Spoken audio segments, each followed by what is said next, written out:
अंजलि वर्मा, आप देख रहे हैं खबर टुडे न्यूज। आइए रुक करते हैं रूस और यूक्रेन के बीच चल रहे महायुद्ध की कुछ खास खबरों की तरफ। रूस और यूक्रेन महायुद्ध के धमाकेदार हमलों के चलते यूरोप के सबसे बड़े न्यूक्लियर पावर प्लांट ज़पोरिजिया के पास रूसी मिसाइलों से हमला किया गया। इस हमले के बाद प्लांट में भीषण आग लग गई। आग लगने के बाद न्यूक्लियर पावर प्लांट तेजी से जलने लगा। इसके बाद रूस का यूक्रेन पर ताबड़तोड़ हमला अभी भी जारी है। इस बीच यूक्रेन की स्टेट इमरजेंसी सर्विस का कहना है कि पावर प्लांट के पास आग पर काबू पा लिया गया है। यूरोप के सबसे बड़े न्यूक्लियर प्लांट में आग लगने के बाद से सभी यूरोपीय देशों में चिंता बढ़ गई है।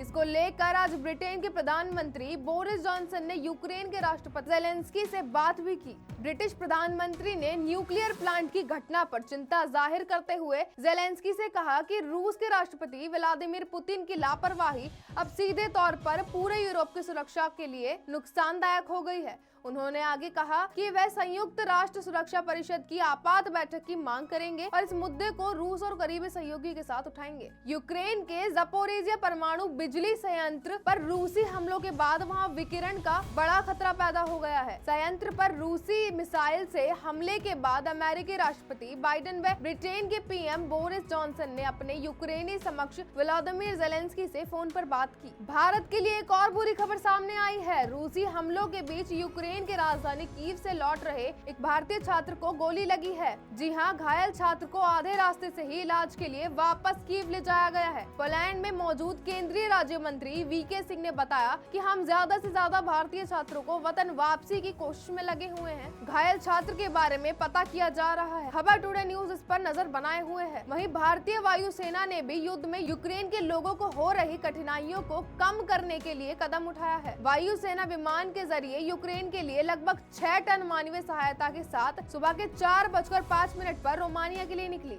यूक्रेन में फंसे भारतीयों को निकालने के लिए भारत सरकार द्वारा चलाया गया ऑपरेशन गंगा जारी है। इसी अभियान के तहत आज 3 C-17 भारतीय वायुसेना के विमान से यूक्रेन से 630 भारतीय यात्रियों को बुखारेस्ट और बुदापेस्ट से दिल्ली लाया गया है। इस बीच कुछ छात्रों के आने के बाद रक्षा राज्य मंत्री अजय भट्ट ने उनकी अगवानी की। एक तरफ रूस के यूक्रेन के लोगों पर जानलेवा हमले, वहीं दूसरी तरफ यूक्रेन के लोगों ने अब खुद ही रूस की सेना को भगाने का जिम्मा उठा लिया है। जी हाँ, मेलिटोपोल निवासियों द्वारा अपने शहर पर रूसी कब्जों का विरोध करने की खबर सामने आई है। सशस्त्र रूसी सैनिकों के सामने लोगों ने इकट्ठा होकर वापस जाओ के नारे लगाए और यूक्रेनी झंडे लहराए।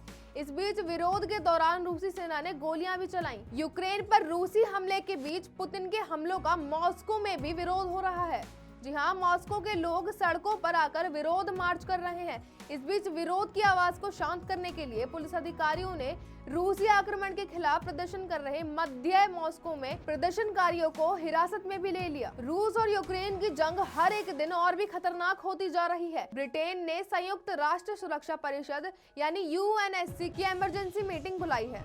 सूत्रों के मुताबिक रूस की सेना ने ज़पोरिजिया न्यूक्लियर पावर प्लांट को अपने कब्जे में ले लिया है। बताया जा रहा है कि रूसी हमलों में प्लांट की यूनिट 1 के रिएक्टर कंपार्टमेंट को नुकसान पहुंचा है। हालांकि खतरे की बात नहीं है। वहीं रूस और यूक्रेन के बीच जारी युद्ध में अमेरिका भी एक सक्रिय भूमिका निभा रहा है। आपको बता दें कि अमेरिका ने रूस को एक प्रस्ताव दिया है कि अगर वो यह युद्ध रोक देता है तो वो इस पर लगे प्रतिबंधों को हटा सकता है। पुतिन ने अभी इस पर कोई प्रतिक्रिया नहीं दी है। अमेरिका ने युद्ध में अपनी सेना तो नहीं भेजी है, लेकिन उसकी तरफ से रूस पर तमाम तरह के प्रतिबंध लगाए गए हैं। आपको बता दें कि कुछ दिन पहले राष्ट्रपति बाइडेन ने रूस के लिए अमेरिका का एयर स्पेस भी बंद कर दिया था। साथ ही कहा गया है कि यूक्रेन पर जारी सैन्य कार्रवाई को रोकना पड़ेगा। बताते चले कि ये पहली बार है जब अमेरिका ने आगे आकर रूस के सामने ऐसा ऑफर रखा है। आज के लिए बस इतना ही। रूस और यूक्रेन से जुड़ी पल पल की खबर के लिए देखते रहिए खबर टुडे न्यूज।